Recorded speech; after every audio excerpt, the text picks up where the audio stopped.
falar com esse Deus Agora esta maravilhoso. chamada está sendo gravada.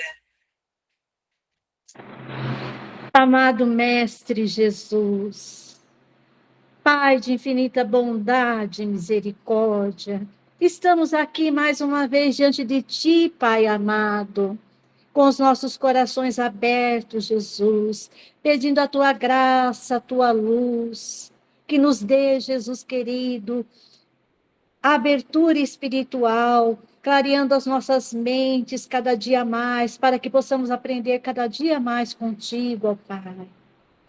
Intui, Jesus querido, que os bons espíritos, nossos amados e bons espíritos, possam intuir a cada um nessa noite, que o nosso irmão Alberto continue sendo um instrumento para levar, para trazer essas mensagens para os nossos corações, abençoando cada um, abençoando cada coração, cada família e cada um daqueles que possam vir a assistir essa mensagem futuramente. Pedimos que fique conosco mais uma vez, Senhor Jesus, para que possamos continuar na Tua presença, nesse aprendizado glorioso dessa caminhada eterna. Que assim seja, amado Mestre Jesus. Assim seja. Obrigado, Aparecida. Sejam Eu que bem-vindos. agradeço a oportunidade de estar orando, é maravilhoso. Realmente é bom demais, né? Ter esse benefício de falar diretamente com o Pai, né? Com seus mensageiros, através de seus mensageiros, né? Muito bom. Então, vamos aproveitar esse momento, esse ambiente, né?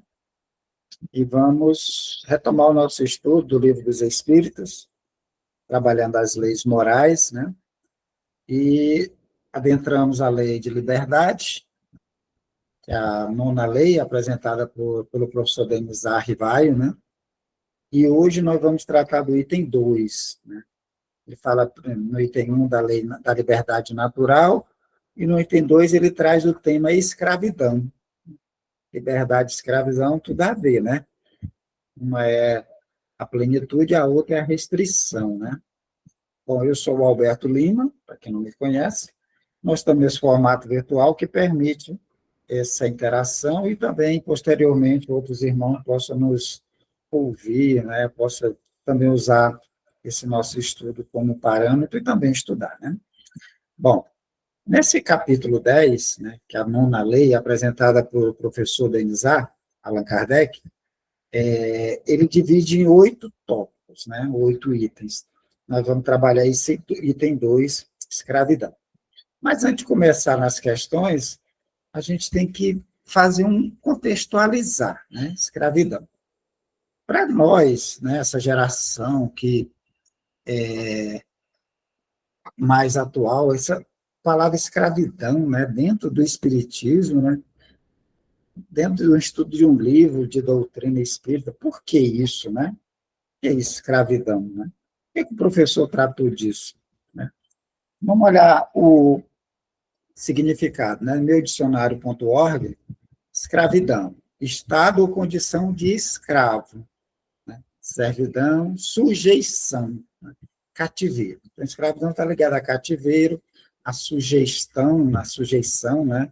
Ou a condição de escravo, ou seja, você não poder ou não ter liberdade de ir e vir, de agir, até mesmo de pensar. Tá? Escravidão, quando se trata desse tema, né, olhando a nossa história, né, a história da humanidade, nós vamos identificar a escravidão logo na antiguidade, né, assim que passamos a pré-história, né, na história, na antiga, nós vamos identificar esse modus operandi da humanidade de sujeição de algumas criaturas, né, do mesma espécie, né, o humano escravizando o humano. E também na Idade Moderna. Tá? Nós vamos ter esses 2 momentos históricos em que a escravidão ela aparece. Tá? Então, lá na Antiguidade, e veio depois a Idade Média, né? Na Idade Média, soma a escravidão, entra num modo de servidão, né? Mas ele retorna, né? essa ideia de sujeitar os outros, né, de tirar a liberdade dos outros na Idade Moderna. Vamos lembrar um pouquinho, lá no Egito, né, isso nós vamos ver na história do Egito, mas vamos também ver nos relatos bíblicos, né, a questão dos egípcios colocando em cativeiros os judeus, né, então é bem conhecido que os egípcios usavam mão de obra escrava, né, para as suas construções. Oi, Cristina, boa noite. Nós vamos ver também na Pérsia, né, vamos ver na Grécia, vamos ver em Roma. Esse tipo de escravidão era muito advindo de guerras, né? Ou seja, em momentos de povos lutando contra povos, aquele que perdia era escravizado. Se não morria na guerra, nas batalhas, era escravizado, desde a criança, a mulher, o jovem, os velhos, tudo escravizado. Ia ser, tornar-se objeto de venda entre esses povos mais militarmente avançados, né? Então, lá Egito, Pérsia, vamos ver a Grécia, vamos ver Roma, utilizando isso. Também havia a escravidão por dívida. Ou seja, a criatura fazia uma dívida, não podia pagar, o detentor daquele crédito poderia pegar aquele cidadão e escravizá-lo por um período de tempo suficiente para pagar a dívida, assim como toda a família poderia ser escravizada. Então, na antiguidade, era comum, né, povos sujeitando outros povos ao regime de escravidão, tirando a sua liberdade. Tá? Vamos lá na Grécia. Passado esse momento, vem a Idade Média, e a escravidão, ela dá um basta. Ela é substituída pela mão de obra servil, os servos.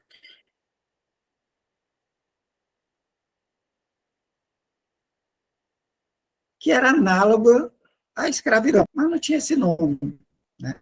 Tinha seus direitos, poderia trabalhar na terra,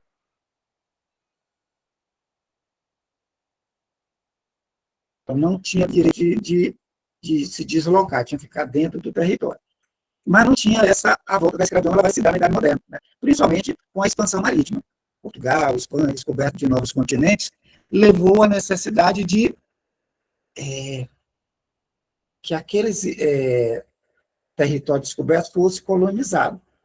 Como fazer isso? Mão de obra, né, europeia, era muito pequena. Então, os portugueses eles desenvolveram um método.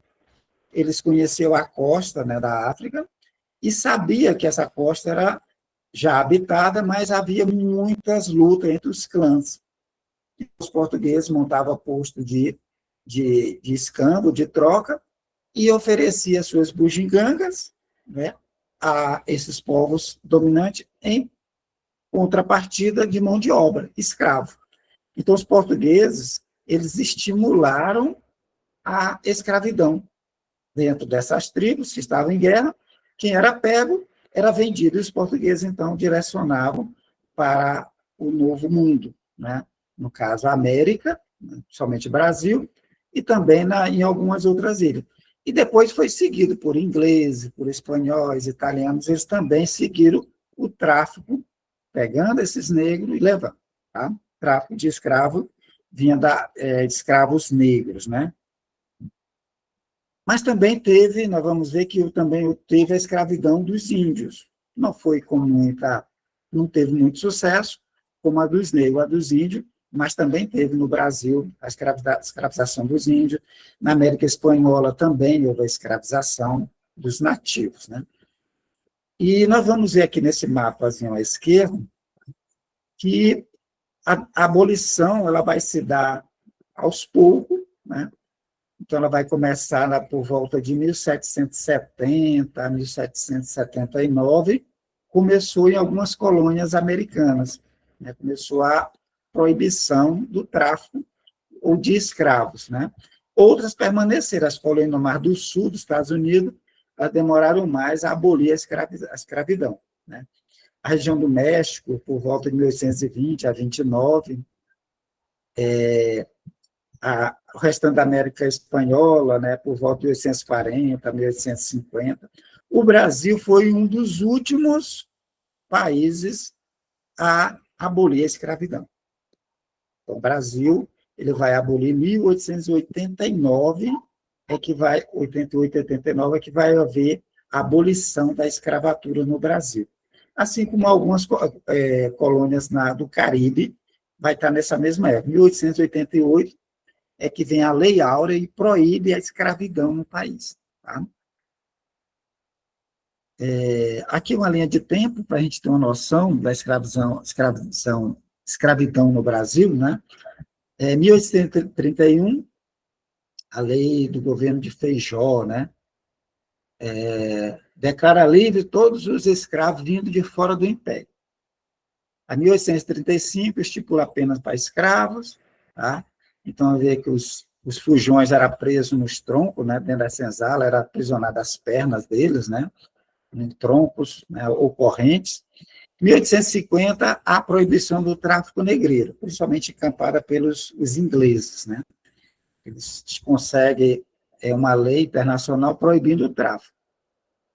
Mas não diminuiu, continuava vindo os negros sendo trazidos da África, né? 1854, define punição para o tráfico de escravos. 1864, no Brasil, considera os escravos como objeto, né, de hipoteca e penhor. Você poderia hipotecar aqueles que já escravos que estavam no Brasil. Isso era um objeto de troca. Numa ação judicial, não tinha dinheiro, os escravos eram penhorados, né? Em 1871, é criada a Lei do Ventre Livre. Determinava essa lei que todas as crianças nascidas de escravo, a partir dessa data, 1871, passavam a ser livre. É a Lei do Ventre Livre, né? 1885, a Lei do Sexagenário, determinando que aqueles que tivessem mais de 60 anos eram considerados livres também. E só em 1888, a Lei Áurea, é que ela liberta todos os escravos, ou todos os negros trazidos da África, filhos nascidos aqui no Brasil, passando a ser livres. Tá?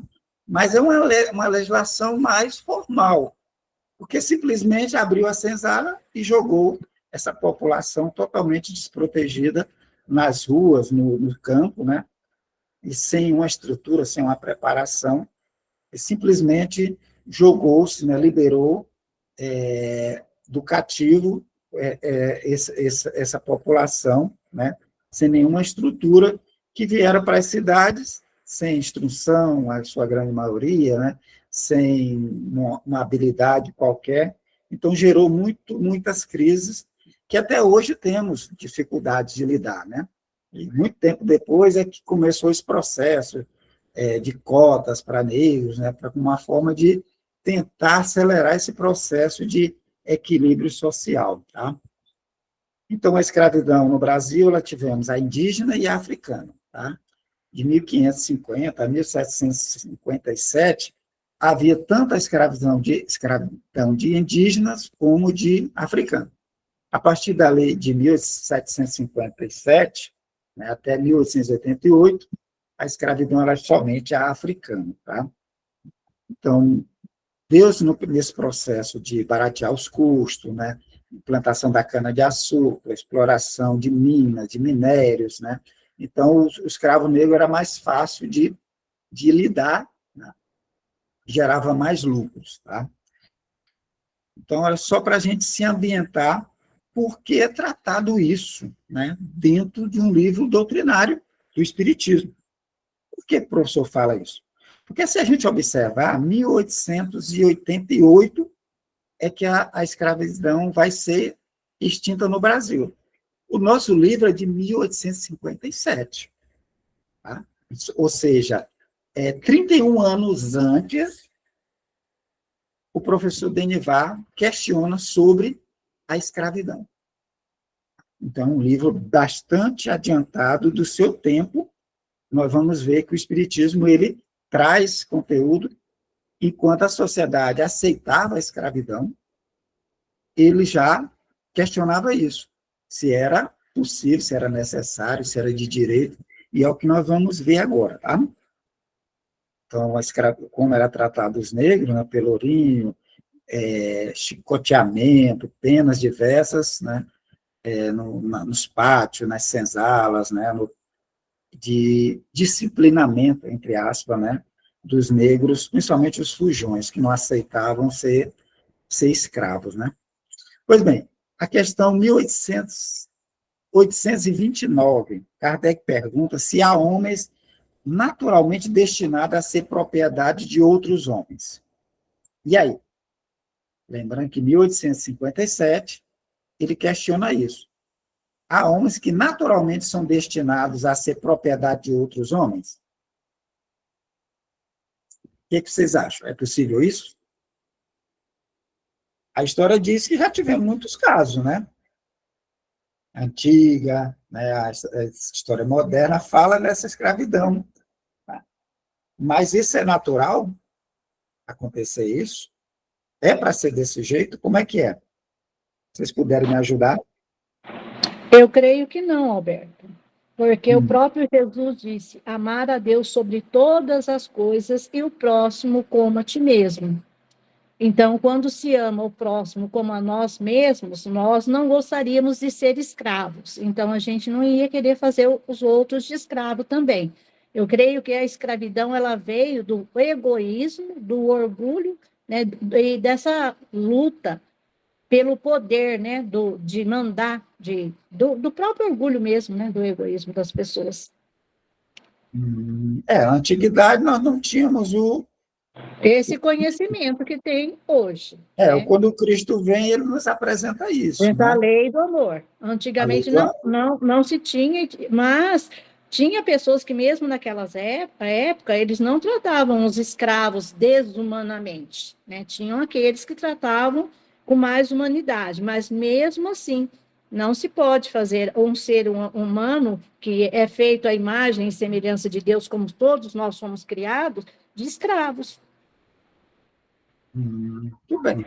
Então, na antiguidade tinha dificuldade, entendimento, mas com Cristo, né, a própria Idade Média exaltando essas qualidades, né, e de uma hora para outra mudar, né? Povos cristãos, conhecedores do cristiano, das ideias do Cristo, né, ter o apoio da igreja, gente. A igreja apoiava, né, essas atitudes, caracterizando o negro, né, como sem alma. Ele poderia ser escravizado porque o negro não tinha alma, né? Ou seja, todo um aparato filosófico, religioso, né, mesmo diante dos ensinamentos do Cristo. Interessante isso, né? Quem poderia mais ajudar mais a esclarecer essa questão?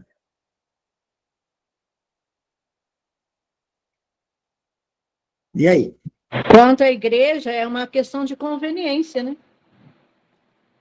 É estranho, né, Aparecida?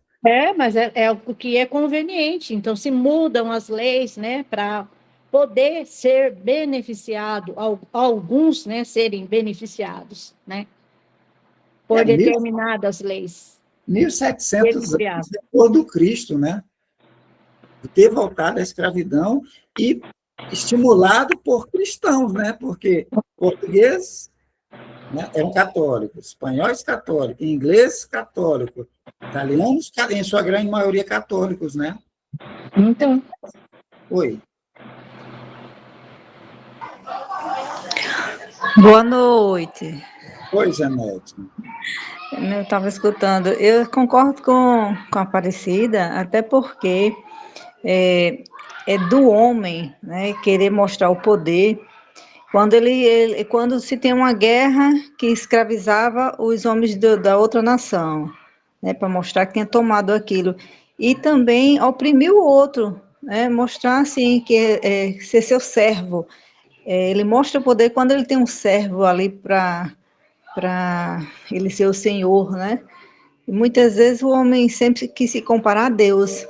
Então, como ele tem essa mentalidade de achar que é servos de Deus, e ele se sente como um Deus, né?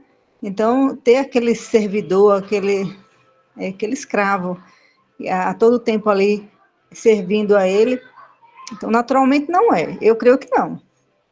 É o homem nessa busca de querer mostrar o poder, de ter aquele seu mero desejo de ter outro como um servidor. Então, mesmo acontecendo isso na história, na antiguidade, nas sociedades, né? Você está dizendo que isso não é uma coisa natural, né? Alguém discorda que seria natural? Não, né? Então, vamos ver a resposta do Espírito de Verdade?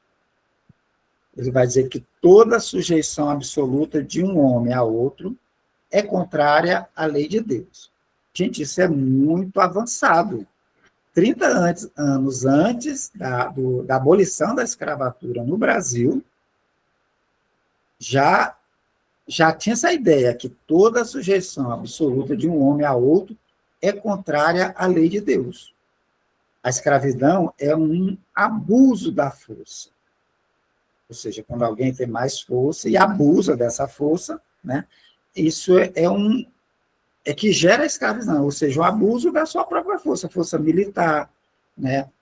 Aqui, quando os portugueses chegaram, né, armas de fogo, mostrando um poder, um conhecimento, os nativos da América Espanhola, de outros países, né, se sujeitando porque entendia na sua lenda ou na sua história que seriam os deuses voltando. Eles entendiam que os brancos, né, que vinham naquelas caravelas eram os deuses.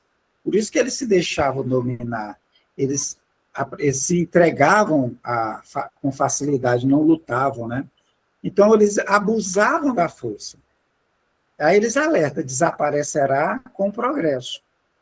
Como, pouco a pouco, desaparecerão todos os abusos.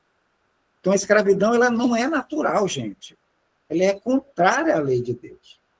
Então, todos nós temos os mesmos direitos. Então, quando alguém sujeita ao outro, né, o seu interesse através da força, seja ela a força econômica, seja ela a força religiosa, né, ou mesmo militar, isso é um abuso. Mas como esse abuso vai acabar? Aí eles nos dizem, olha, com progresso.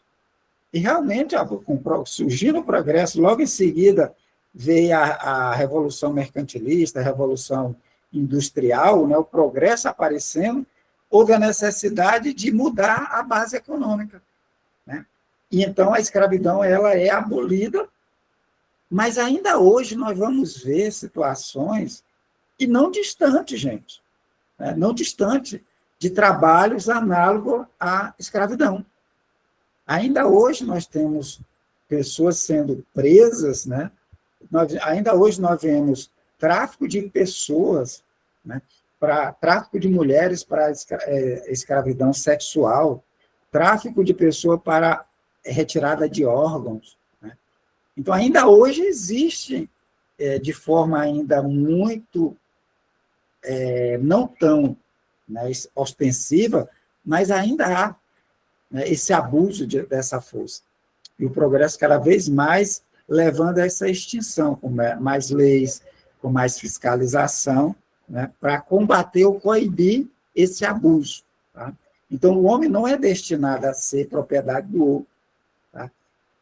Toda vez que acontece isso, é contrária à lei de Deus. Tá? Kardec faz um comentário. A lei humana que estabelece a escravidão é uma lei contra a natureza, pois assemelha o homem ao bruto e degrada moral e fisicamente. Os espíritos falaram que é contra a lei divina, tá? E Kardec faz um comentário a essa questão, em 1857, dizendo que a lei humana que estabelece a escravidão é uma lei contrária à natureza, pois assemelha o homem ao bruto e degrada moral e fisicamente. Então, houve uma degradação moral das criaturas na Idade Moderna. Né? A criatura ela relega os conceitos do Cristo, mesmo se dizendo cristão, né? Aqueles que eram condutor de alma chancelam aquilo. Né? Então, degradando, tornando o homem um bruto, né? Uma degradação moral e física. Vamos para a questão 830? Kardec diz, quando a escravidão pertence aos costumes de um povo, São repreensíveis que a praticam, nada mais fazendo do que seguir um uso que lhes parece natural. Ou seja, a criatura nasce numa época em que a escravidão acontecia. Né? Você nasce numa sociedade em que a escravidão ela é natural. Ela pertence ao costume daquele povo. Ele questiona, são repreensíveis que a praticam? Olha, todo mundo tem seu escravo, eu também tenho o meu. Né? Então, é repreensível aquelas criaturas que usufruem disso.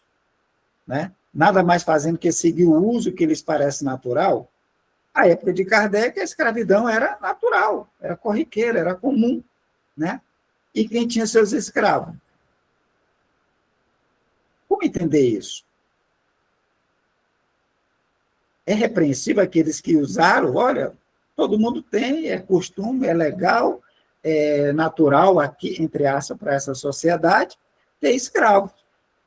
Nós vamos ter os nossos também. São repreensíveis, era motivo de repreensão, os que praticavam isso? Eu acredito que sim, Alberto, porque na consciência daquele ser, ele já tem, na época de Kardec, por exemplo, já se tem consciência do amor ao próximo como obrigação, porque Jesus já vinha vindo já e passado a mensagem dele. Então, no fundo da consciência daquele ser, por mais que seja um costume de onde ele esteja, ele já vai ter já essa questão de amar ao próximo como a si mesmo, de respeitar o próximo, pelo menos, e que é totalmente contrária à escravidão, né? Eu acredito, então, que seja repreensível. Vai ser mais ou menos repreensível de acordo com a consciência daquele ser que escraviza, do erro que está cometendo ao escravizar um ser humano que é, né, um irmão universal dele. Interessante, né? Porque eu estou dentro de um ambiente e todos é comum ter escravo, ter os escravos que fazem as coisas, que está no trabalho, né? Além da consciência, tem aquela questão que fala que o mal, ele é sempre o mal, não é? O mal, independente da aparência, ele é sempre o mal. Independente se ele é combatido, se ele é... Mas ele é o mal. Se você percebe que não está cumprindo as leis divinas, você é mais culpado, né? Mas o mal é sempre o mal. Eu também entraria nesse aspecto, né? Olha, todo mundo está fazendo, todo mundo faz, mas será que é correto isso? Né? Será que eu estou fazendo realmente, estou cumprindo a lei divina? E quanto mais, como o Hélio lembra, quanto mais conhecimento dessa lei, mais culpável, sim. Aqueles que estão travados, eles estão fazendo, não deixam de fazer o mal. Só que a consciência deles não alertam tanto, não é isso? Alguém quer comentar essa? Sim, eu também concordo com vocês, até porque toda subjugação é contrária à lei de Deus, né? Agora, depende do conhecimento, do grau de conhecimento e da forma que foram tratados cada um, apesar de que é errado perante a lei divina, de qualquer forma. Interessante, né? Ou seja, e quem não quer ser livre, né? Então, assim, não... será que aquele povo também naquela época não queria também ser livre? Né? Claro que nós já fomos escravos, já escravizamos, mas eu acho assim que mesmo você na época sendo escravo, mas você tinha o desejo de ser livre. Né? Então, quem estava oprimindo, quem estava escravizando, com certeza, né, como se diz, estabeleceu essa ligação, né, de dívida. E é uma dívida longa, hein? É uma dívida longa, né? Se a gente for olhar para o aspecto espiritual, né? Justamente. Ou seja, o escravo, né? Pela ideia espiritista, né? O que é escravo, né? É porque ele está passando aquilo que ele fez o outro passar. Foi lá o senhor, lá atrás. O senhor de escravo, que numa encarnação, numa outra ele vem como escravo para aprender que aquilo não é bom, né? Então, a dívida, ela é bem grande. Fala, Janete. Eu estava pensando também, quando vocês falavam, que quando, assim, quando é uma cultura, né, e a pessoa vai levando, ora, tem que ter aquele que toma consciência justamente para mudar, né, essa cultura. Eu lembro assim, lembrei agora dos animais, que era tão comum, e até hoje ainda existe, pessoas que prendem animais. Eu estava até conversando com meus meninos essa semana, que tinha circos, né, que traziam os animaizinhos, e hoje a gente vê que isso era uma barbárie, uma coisa horrível, trancar os leões numa jaula.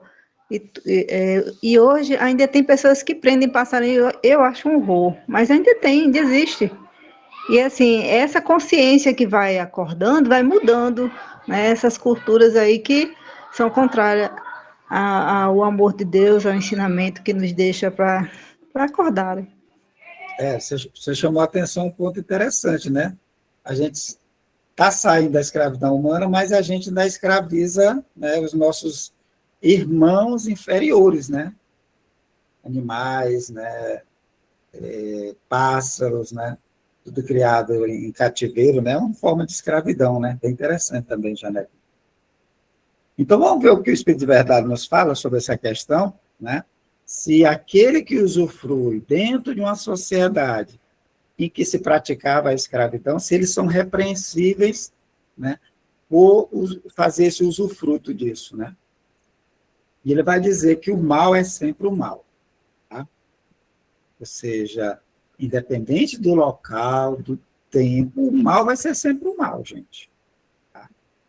Todos os vossos sofismas não farão que uma ação má se torne boa. Ah, não, todo mundo tem seu escravo, eu também vou ter o meu. Mas ser escravo, será que eu gostaria de ser escravo, né? Será que isso não é o mal? Né? A gente poderia pensar também, né? Aquele que tem. Por isso que ele diz, não tem sofismo, não tem jargão, não tem uma ideia que vai fazer mudar a responsabilidade do mal, né? Ou seja, mas a responsabilidade do mal é relativa aos meios de que dispõe para compreender. Aí ele faz tipo que fosse um ajuste. O mal é sempre o mal. Mas ele é ajustável o seu entendimento. Né? Ou seja, você está gozando daquela situação, está usufruindo.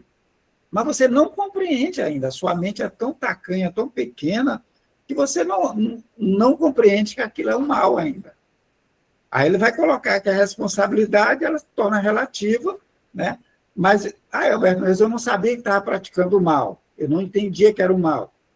Mas não deixa de ser mal.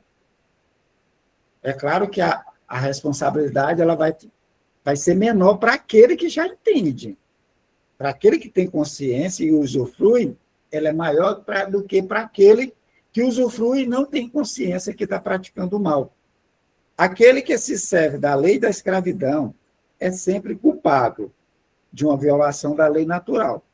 Mas nisso, como em todas as coisas, a culpabilidade ela é relativa.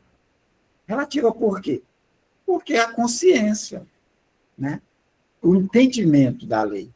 Criatura que não entende a lei ainda, ela é menos culpável do que aquele que entende a lei. Aí nós poderíamos retornar lá naquele debate dos sacrifícios humanos, né? Em que aquelas criaturas que viviam naquela época entendiam que estava agradando a divindade matar um ser humano em oferecimento ou aquele Deus. Né? Então, aquele cerimonial em que se matava a criatura, tirava o coração e entregava aos deuses, né? Deixava de ser o mal? Não é. Continua sendo o mal.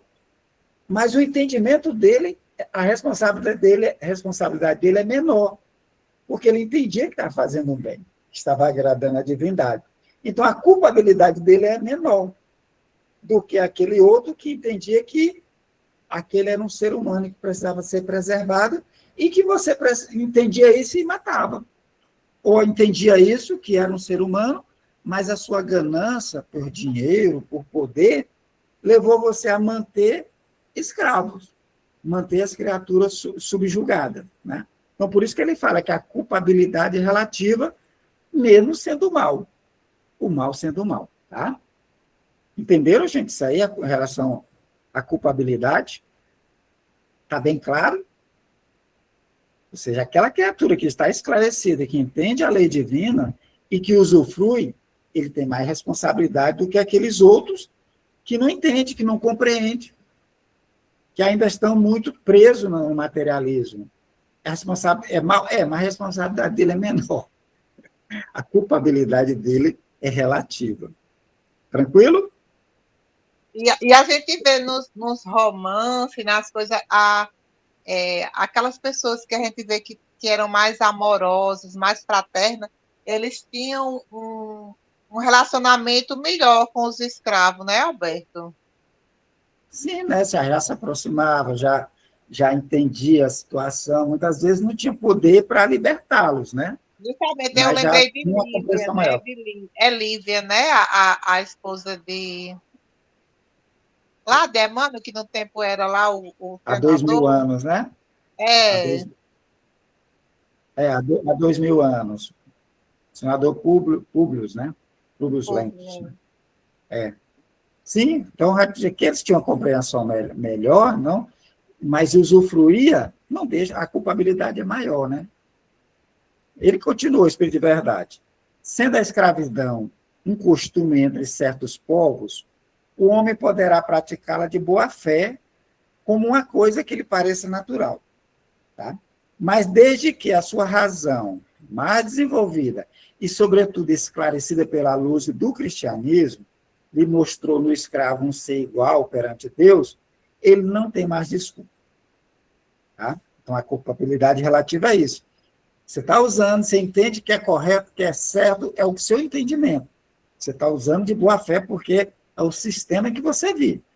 Mas na hora que você passa para ser um cristão, que amar o próximo como a si mesmo, e entende que aquele que está subjugado é um irmão, e você continua mantendo, então a sua culpabilidade é maior. Você não vai ter desculpa.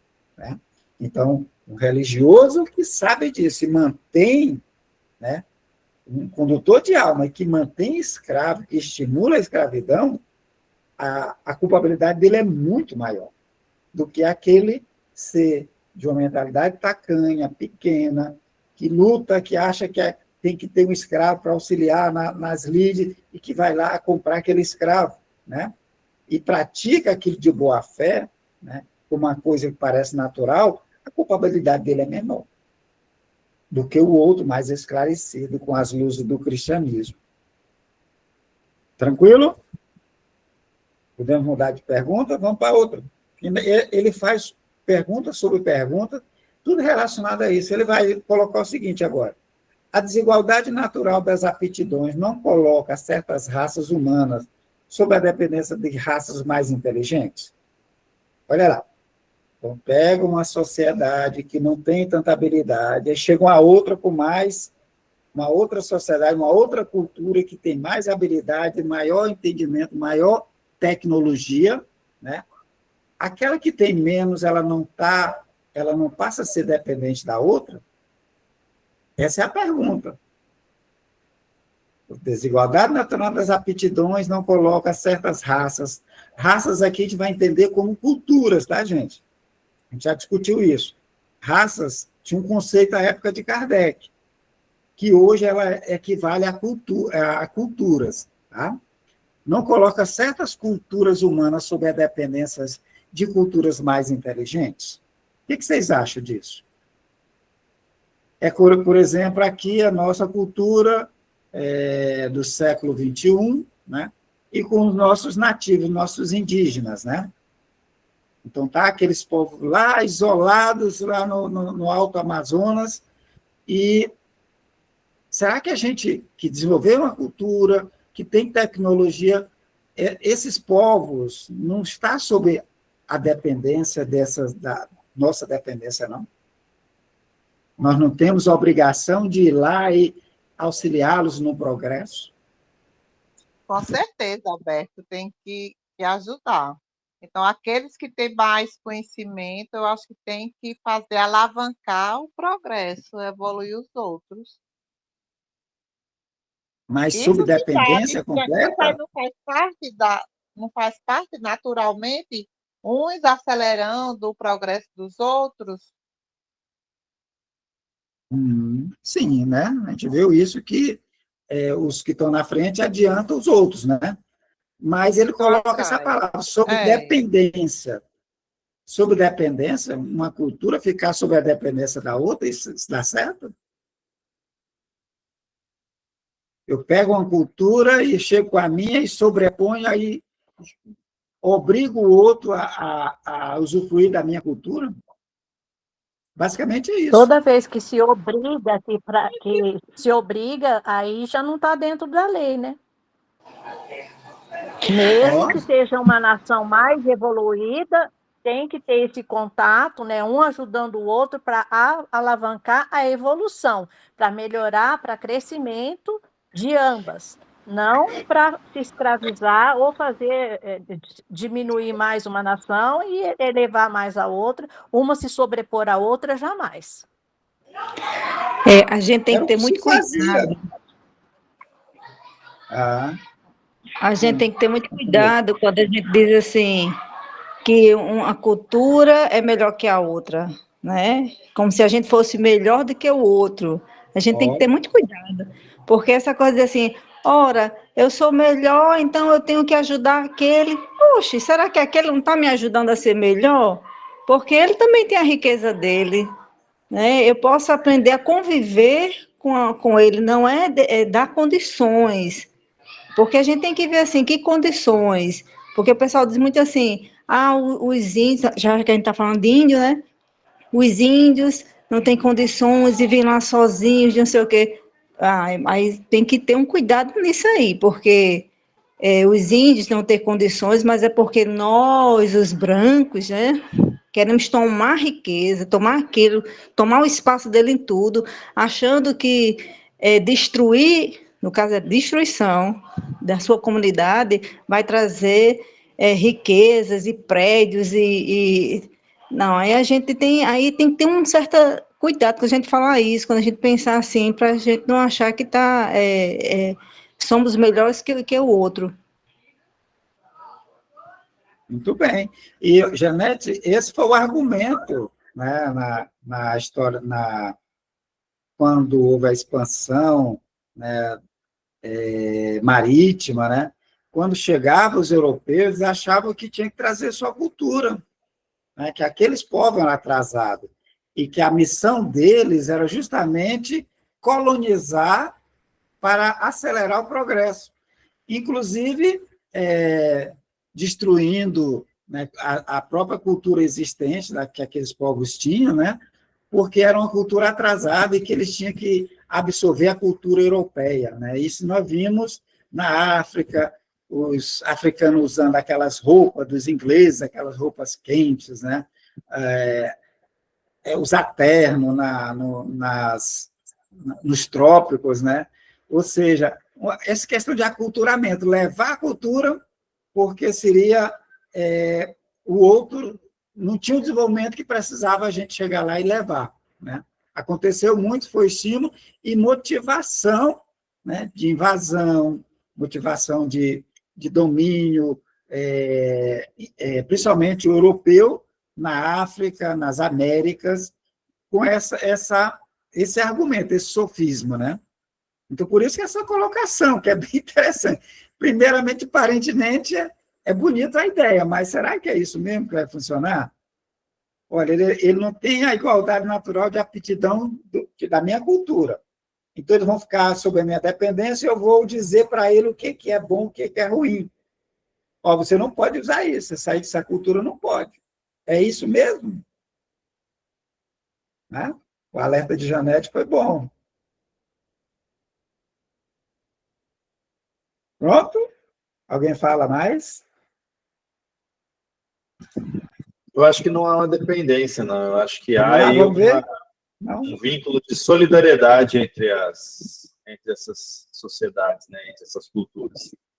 de um ajudar o outro sempre ali na marcha evolutiva, porque se você está em condições de ajudar, alguém também está em condições mais elevadas que você de te ajudar também a evoluir. Como a gente viu que tem essa solidariedade entre os povos, entre os mundos e entre os espíritos, então isso engloba tudo. Né? Então, eu não vejo como uma obrigação, né? Não há uma dependência, mas sim um vínculo ali de solidariedade entre os povos, entre as raças inteligentes.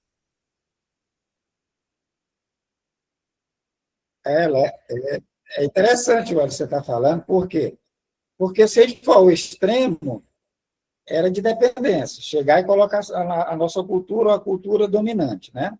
Mas também há quem pense que, chegando naqueles povos isolados, né, há quem defenda que aqueles povos têm que viver daquele jeito, que eles não possam fazer uma fossa séptica, né, que ele não possa tomar uma água clorada, com cloro tratada, né, porque ele tem que viver daquele jeito, que eu não possa estar nenhuma cultura, que ele não possa usar embarcação motorizada, que ele não possa usar energia. Tem gente que acredita dessa forma. Ou seja, tem que ficar isolado. A sua cultura não tem isso. Então, você não precisa usar uma fossa, você não precisa usar água clorada, você não precisa tomar os medicamentos, entendeu? Então, há esses extremos. Dependência e também esse isolamento completo, né? Vamos ver o que o Espírito de Verdade me fala sobre isso? Diz, desigualdade natural de aptidão não coloca certas raças humanas sob a dependência da raça inteligente. Aí ele diz, sim, para as elevar, e não para as embrutecer ainda mais na escravidão. Né? Sim, para cooperar, para elevar, não isolar para embrutecimento ou dominá-lo completamente. Né? Tem a questão do progresso, que a Dina chamou a atenção. Né? Você tem mais aptidão, tem mais tecnologia, pode ser levado, pode ser auxiliado. Olha, tem muita doença na água, vamos tratar a água, né, para oferecer aqueles nossos irmãos que vivem naquelas condições. Né? Olha, é melhor ser um trabalho de convencimento, né, para elevar, e não para embrutecer ou para tornar escravo de uma outra cultura. É bem interessante, né? Ou seja, dependência no sentido de elevação. Olha, nós temos essa obrigação de oferecer o que tem de bom nosso. Mas o outro também nós temos que obedecer também a esses limites. Eles não querem, a gente não vai obrigá-los.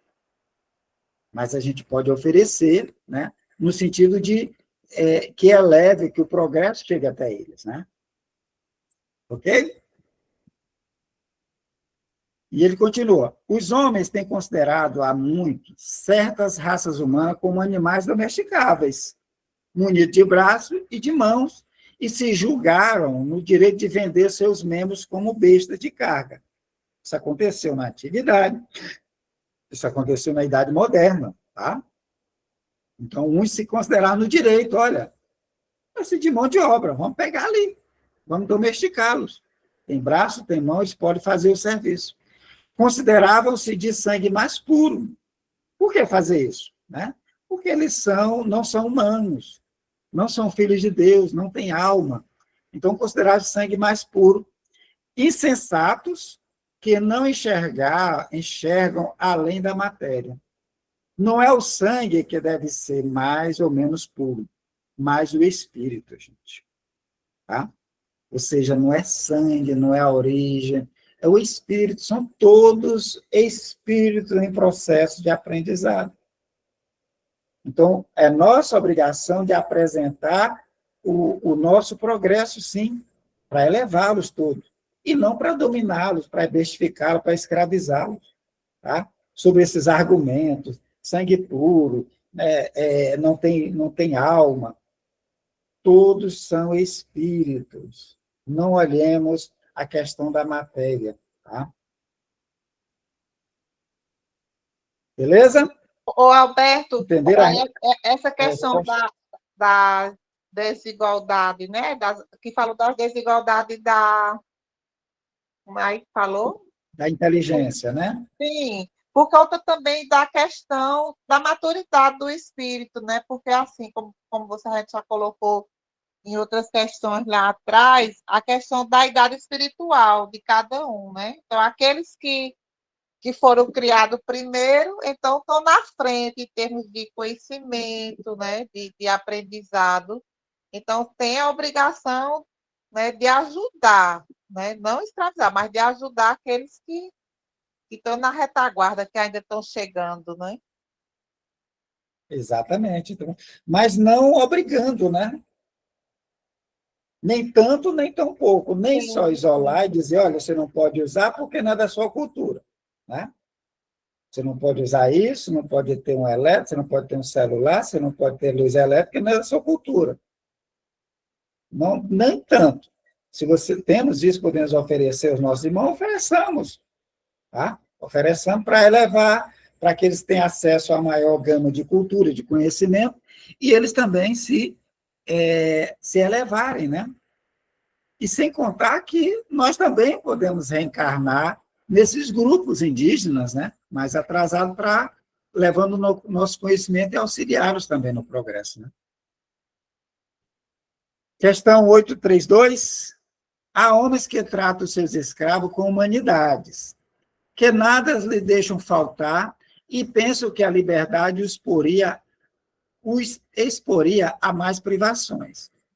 E dizer disso, né? Lembrando que Kardec viveu na época em que a escravidão existia. Então, eles, olha, tem homens que são bonzinhos, não é? Eles não tratam mal os escravos, tratam bem, né? Não deixa faltar nada.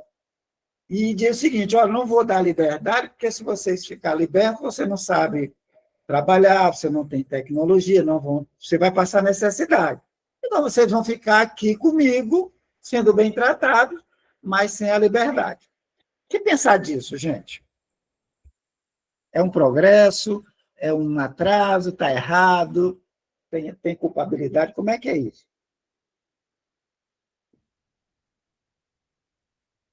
E aí? Eu penso que eles estão pensando também em si próprio também, né? Não só nos seus escravos, né? Como assim, Escravos passar necessidade, eles têm menos culpa por estar tratando bem esses escravos, mas eles estão errados por estar escravizando também. Entra na mesma lei, no mesmo processo. Pois é. De boa intenção, o brau está cheio. Valeu, Janete. São bonzinhos, mas tem escravo, tá? Não liberta, não.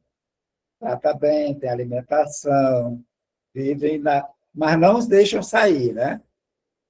E aí? Estão certos? Estão melhor do que os outros? Do que aqueles que tratam mal? Como é que fica isso aí? O que a gente pode dizer disso?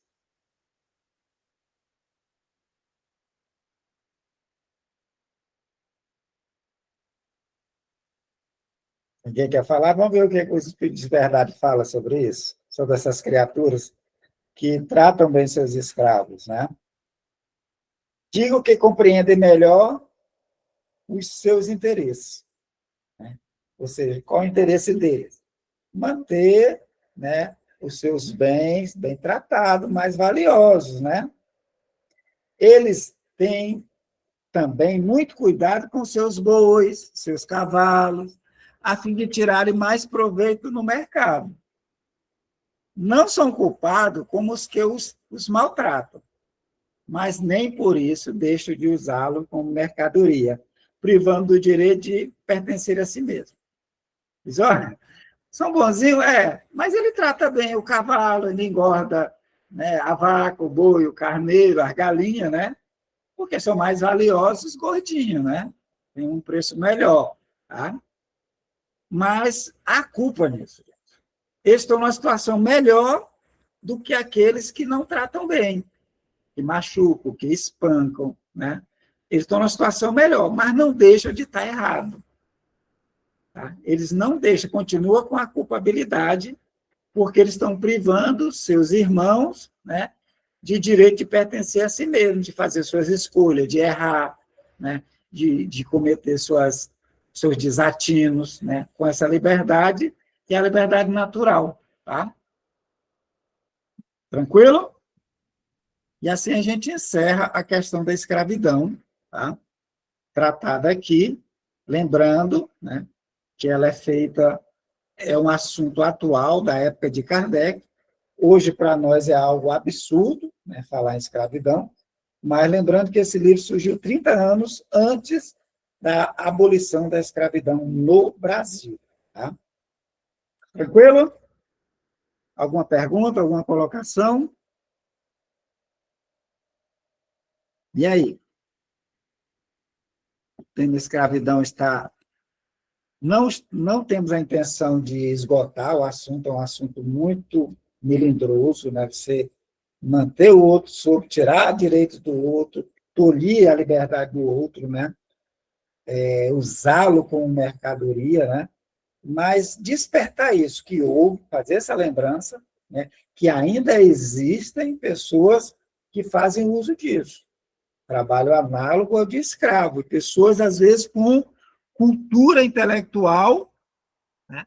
Que bota a criatura para trabalhar nas suas casas, não paga o salário, às vezes trabalha só pela comida, né? Ou paga salários não completos, conforme a legislação, tá?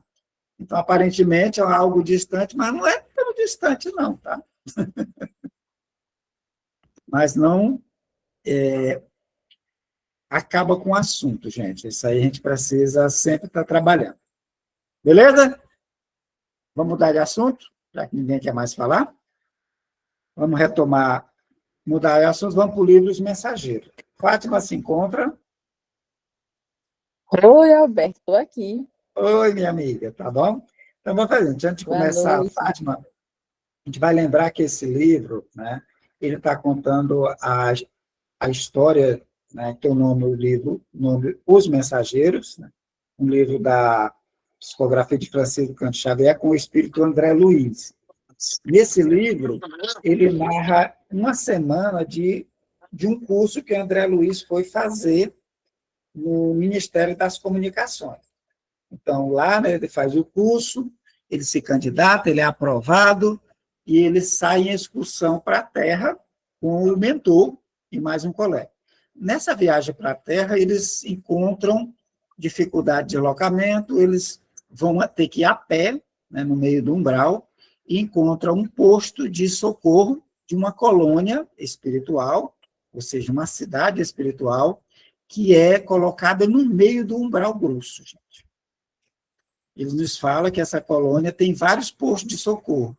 Um dos postos é esse que o Espírito está nos falando, que é tipo um castelo medieval, que recebeu 400 estrangeiros, advindo europeus da Segunda Guerra, recém-desencarnados, e que lá tem 400 trabalhadores auxiliando nas tarefas, e que eles cuidam de um outro tanto de pessoas, de espíritos que estão dormindo.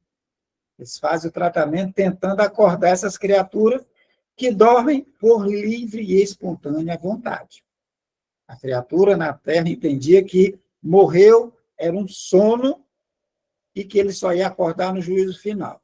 E ele fica dormindo. Aqui e acolá acorda um, e acorda meio enlouquecido. O André chama de dementados, né? Em estado de demência, não sabe o que ocorreu, nem quando, nem onde, nem por que está ali. E eles são tratados aos poucos, e quando melhoram, retoma a consciência, eles são levados para processo ou para trabalho ou para reencarnação. Aqui nós estávamos falando com duas moças que vieram visitar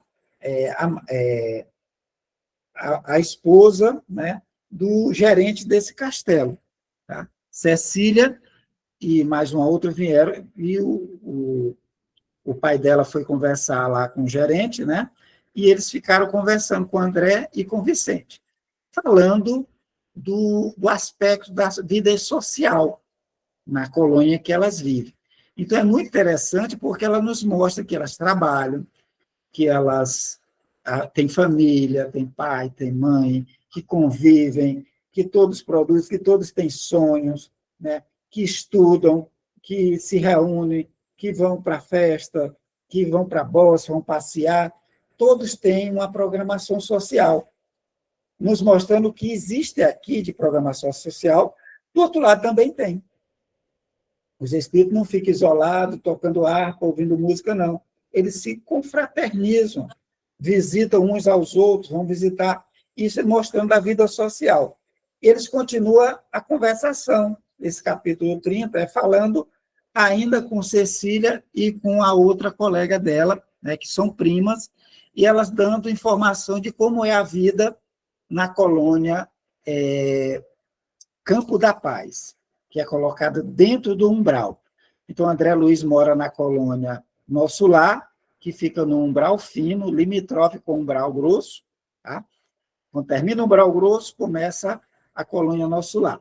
Então, eles vivem numa colônia que eles não se deram conta como era avançado, a situação dele, como era melhor, até encontrar outros espíritos que moram em colônia menos elevadas. É o que ela está nos falando aqui. Vamos, Fátima, vamos para a leitura? Vamos sim. Capítulo 30, em palestra afetuosa.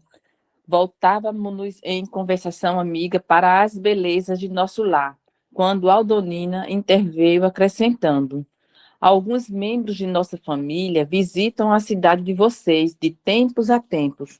Nossa irmã Isaura, que se casou em Campo da Paz há 3 anos, lá reside em companhia do esposo, que é funcionário dos serviços de investigação do Ministério do Esclarecimento. Percebendo-nos a curiosidade, prosseguiu.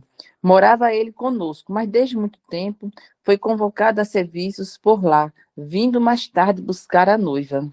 Só um instante, Fábio. Olha, as colônias, as cidades espirituais, elas se comunicam. Uns vão de uma cidade para outra, uns migram de uma cidade para outra. Aqui ela está dizendo, olha, fulano, né, o marido da irmã, da Aldonina, o marido da Isaura, morava nesse Campo da Paz, né, foi trabalhar em Nosso Lar, e lá ele ficou por lá. Né? Ou seja, há essa interação das colônias. Eu estou numa colônia, posso morar noutra? Pode. Tá? Há essa possibilidade de sair de uma colônia, ser acolhido, tratado e ir para uma outra colônia. Né? E ela está falando de casamento. Olha que interessante aqui. Né? Casou em Campo da Paz, a prima dela, a Isaura. Né? A irmã Isaura casou e está morando há 3 anos lá em Nosso Lar, em companhia do esposo. O esposo trabalha no Ministério do Esclarecimento e a Isaura eles moravam aí em Campo da Paz, ele foi, depois voltou para pegar a Isaura. E eles casaram. Ó. Alberto tem casamento no mundo espiritual? É uma surpresa, né? Casamento. Né? É isso que ela vai falar para a gente entender que algumas instituições, né, como casamento, família, ela é algo divino, gente. Não se dá só aqui na Terra, não. Tá? Algumas instituições permanecem ou perduram ou são criadas lá e trazidas para cá. Vai, Fátima. Vicente, que se mantinha em atitude expectante, exclamou: tocamos num assunto que muita admiração me tem despertado desde que regressei dos círculos terrenos.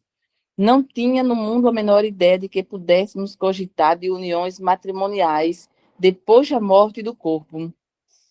Quando assisti a festividades dessa natureza em nosso lar, confesso que minha surpresa raiou pela estupefação.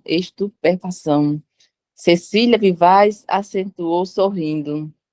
Isso se deu também conosco. Entretanto, é forçoso reconhecer que tal estado da alma resulta do exclusivismo pernicioso a que nos entregamos no plano carnal. Porque se o casamento humano é um dos mais belos atos da existência na Terra, por que deixaria de existir aqui, onde a beleza é sempre mais quintesseada e mais pura? E, além do mais, é imprescindível ponderar que não vivemos a revelia de leis sábias e justas. Só um instante, Fátima. Então, aqui está tratando da questão do casamento. o Vicente diz, olha, achavam que no mundo espiritual não tinha casamento, né? Então, ele ficou até participar de um casamento, uma festividade. Aí Cecília corrobora também, nós também, acreditar que não tinha casamento no mundo espiritual, né? Aí ela vai escrever, fala, só por que a gente tem essa ideia? Porque acha que é só aqui, gente, que a vida social só se dá aqui, na carne, né?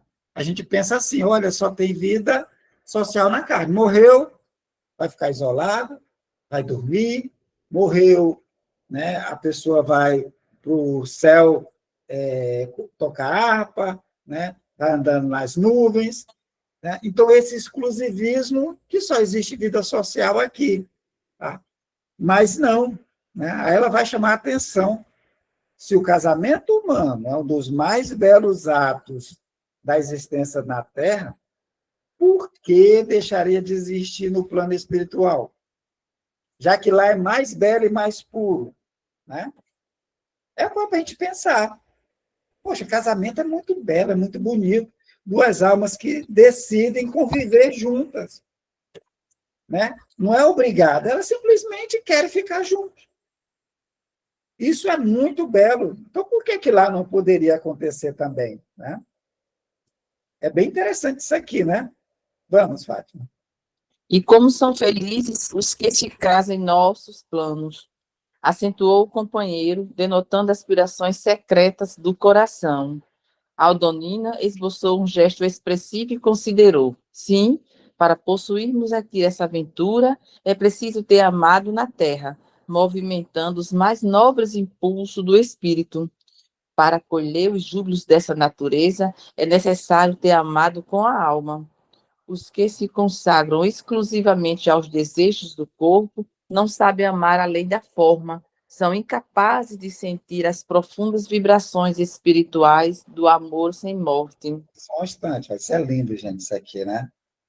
Ou seja, são todos que se casam lá? Não, gente. Não são todos. Né? São espíritos afins, almas afins, que querem ficar juntas. Elas são juntas aqui e lá. Lá, simplesmente, elas querem ficar juntas. Querem crescer juntas. Né? E se casam lá. Mas é isso, olha, não é para todos. Né? Que ela fala aqui. Para colher júbilo dessa natureza, para ter esse casamento, né, é necessário ter amado com almas. Né? Porque muitas vezes as uniões é de corpo, tem um corpo bonito, é de interesse, né? Aí fulano é rico, fulano tem a condição melhor, né, bonito, eu quero isso, eu quero... Então, o casamento não é de almas. Né? Eles se consagram exclusivamente aos desejos do corpo. Então, o tipo de casamento é uma união que não é de alma. Quando envelhece, não quer mais. Quando está na miséria, não quer mais. Né? Ou seja, não sabe amar além da forma. As criaturas que não sabem amar além da forma são incapazes de sentir as profundas vibrações espirituais do amor sem morte. Né? Então, as almas afins, né, são casamentos de almas afins, são almas que, quando estão juntas, você não vê discussões, brigas, né? Há debates, há orientações, mas você não vê briga, não vê... É alma que você olha, poxa, fulano e ciclano não discutem. Um já sabe o que o outro pensa de antemão, né? Olhou, já sabe o que o outro está sentindo. É nesse sentido que tem esses casamentos no mundo espiritual. O resto, não precisa. Tá? Não aprendeu ainda, não tem essa necessidade, não casam. Se reúnem no plano espiritual, planejam, e quando chega a se encontram, vão fazer as uniões.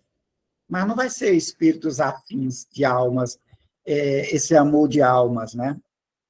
Vamos, Fátima. Desejando, porém, retomar o assunto referente a Isaura, interroguei curioso. Continue falando-nos da irmã que se mudou para nosso lar. Estimaria saber como se realizou o consórcio. Se você, Cecília, está aguardando um prêmio de visita à nossa cidade, como se casou ela? transferindo-se para lá definitivamente. Cecília sorriu e retrucou. Isso é outro caso. Isaura não poderia correr atrás do noivo, porque estava em situações inferior a dele, mas Antônio, como superior, podia descer a buscá-la. Não creia, porém, que o matrimônio se tenha verificado sem qualquer preparação ou exigência. O noivo poderia conduzi-la sem qualquer formalidade, desde que recebesse o devido consentimento, porquanto obtivera permissão das autoridades de nosso lar. Mas um dos chefes de serviço aconselhou a Isaura nesse sentido, explicando-lhe que, como administrador de uma colônia em condições de inferioridade, não podia opor qualquer embargo, mas pedia à noiva preparar-se por 6 anos sucessivos em Campo da Paz, antes da partida definitiva, acrescentando sensatamente que num casamento de almas, é indispensável apurar o enxoval dos sentimentos. Nossa irmã, que foi sempre muito prudente, aceitou a solicitação e trabalhou durante todo esse tempo em nossa colônia, adquirindo valores culturais e aprimorando o campo do pensamento. Só um instante, pai. Então, ele está falando da irmã Isaura, né, que foi morar em nosso lar, né? E o André ficou interessado. Mas me fale mais, como é que deu isso, né? Aí ele vai dizer que Isaura, né, era inferior moralmente a Antônio, era o noivo. Antônio foi morar lá, ela não poderia ir, tá? Porque ela estava numa condição inferior. Mas Antônio poderia voltar para buscá-la, foi o que aconteceu, né? Então, Antônio foi alçado a ser funcionário em nosso lar, a morar lá, né? Tem autorização para morar, ser um cidadão no nosso lar. Ele poderia vir buscar a noiva, se tivesse autorização, né? Para isso. Então, ele poderia conduzi-la sem qualquer formalidade, desde que recebesse o consentimento, né, das autoridades do nosso lar para levar a noiva para morar lá. Tá?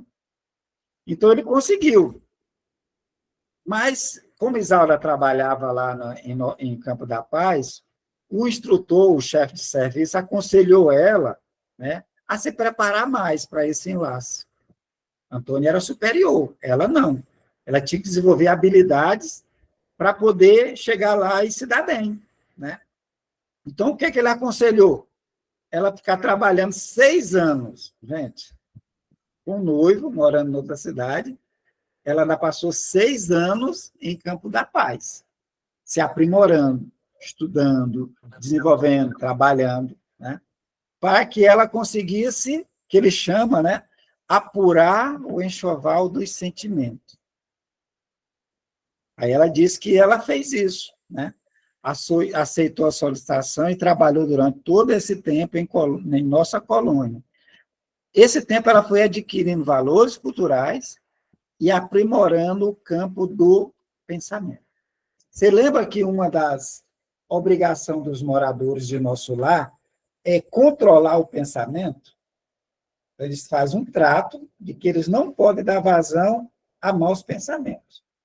Eles controlam os pensamentos. Por isso que o ambiente de nosso lar é diferente da colônia de Campo da Paz, né? Por estar o tempo todo recebendo os nossos miasmas, nossos pensamentos. Campo da Paz ela é inferior. Nosso lar ela já tem uma proteção maior. Vamos, Fábio. Recebia essas delicadas informações sem disfarçar a enorme surpresa. Já fui visitar o casal uma vez, disse Aldonina, honrada, quando ganhei o prêmio de assiduidade e bom ânimo. Estive em nosso lar durante uma quinzena inesquecível para mim. No entanto, embora visitasse sublimes instituições como o Bosque das Águas, o Salão da Arte Divina, o Campo da Prece Augusto, reconheço ter voltado muito longe de um conhecimento integral da enorme cidade.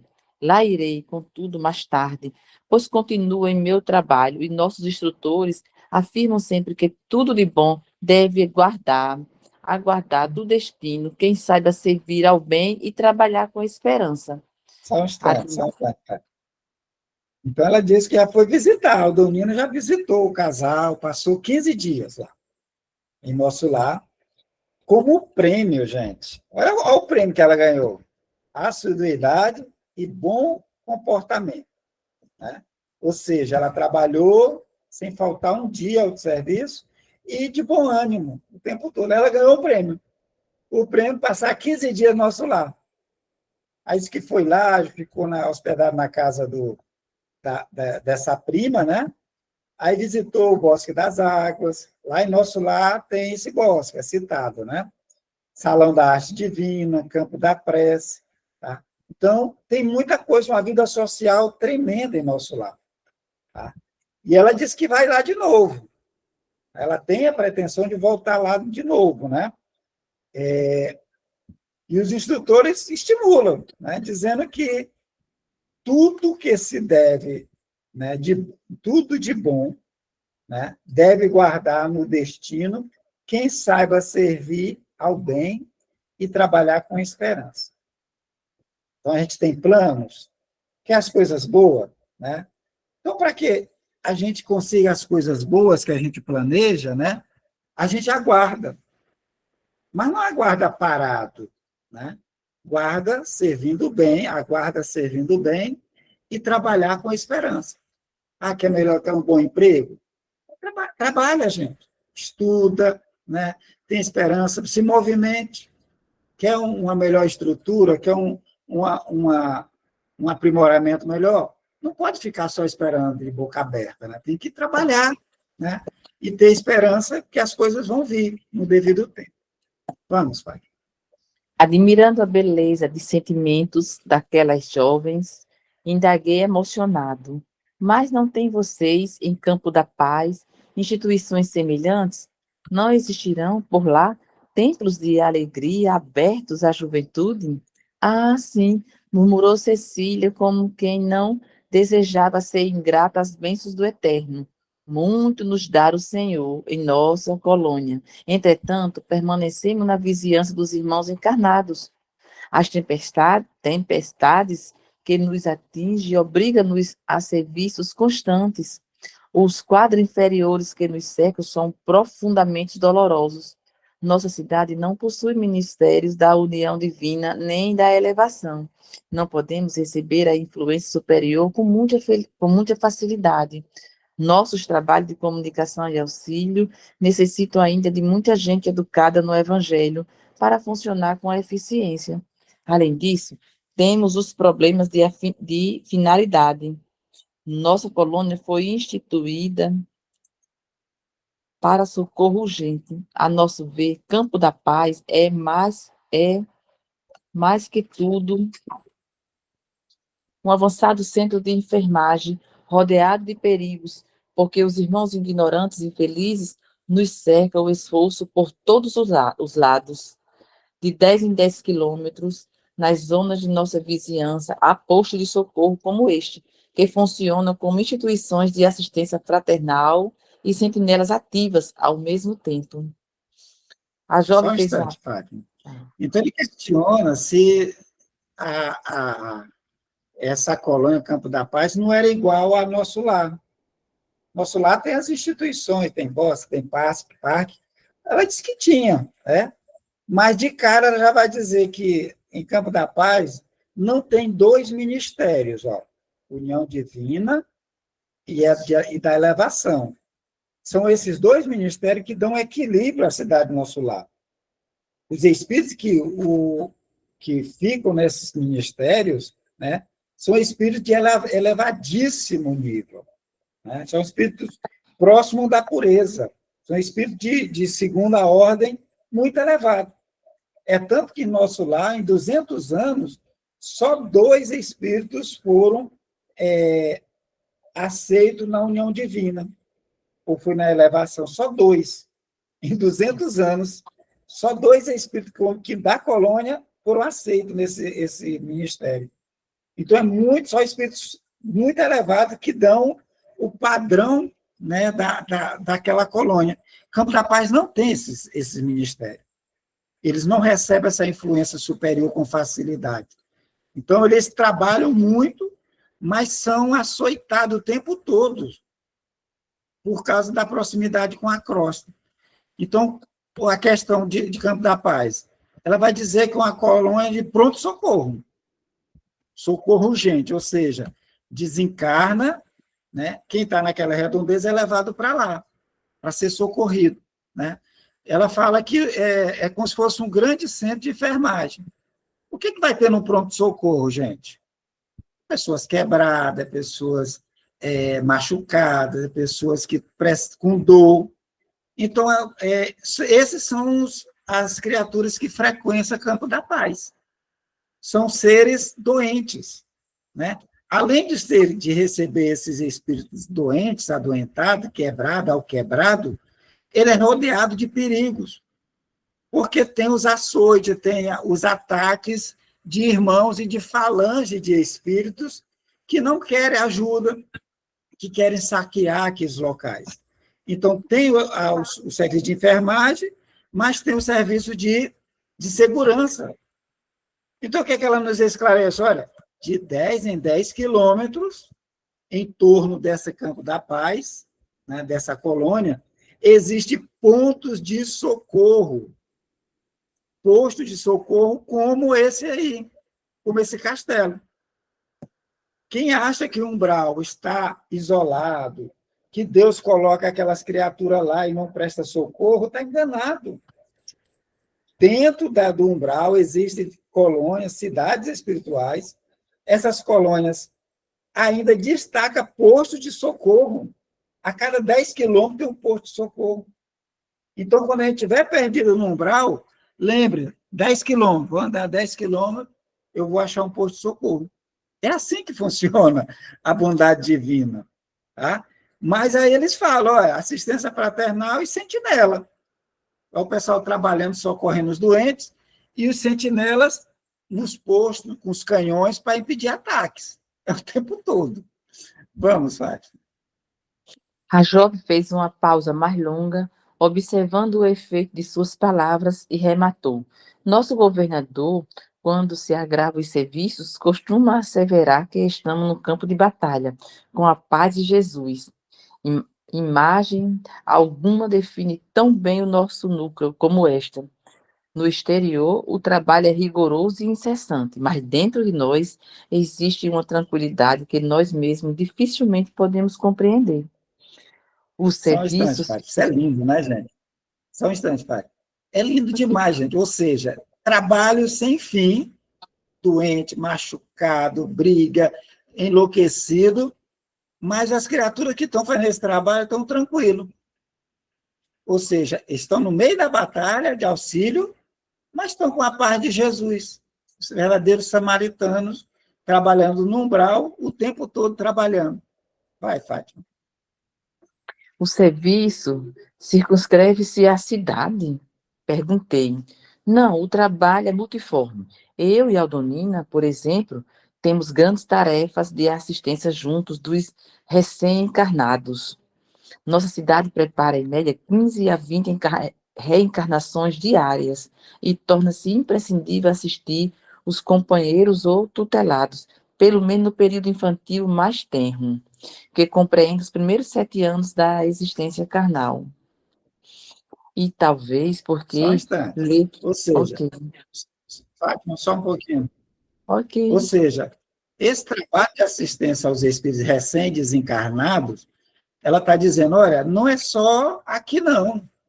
Não é só no posto de socorro, não é só dentro da colônia, eles também prestam trabalho na crosta. Tá? Essa cidade, Campo da Paz, ela procede reencarnações de 15 a 20 reencarnações diárias, vinculado a Campo da Paz. Ou seja, todo dia reencarna gente ligada a essa colônia. E os espíritos, além de receber, cuidar, tratar, fazer a segurança, eles também vão à crosta prestar auxílio àqueles espíritos que estão reencarnando. Até os 7 anos, auxílio constante para que a reencarnação se firme. Vai, Fátima. E talvez porque lesse em nossos olhos a mais viva admiração, a jovem adiantou-se explicando. Felizmente, porém, temos as faculdades de volitação bastante adestradas.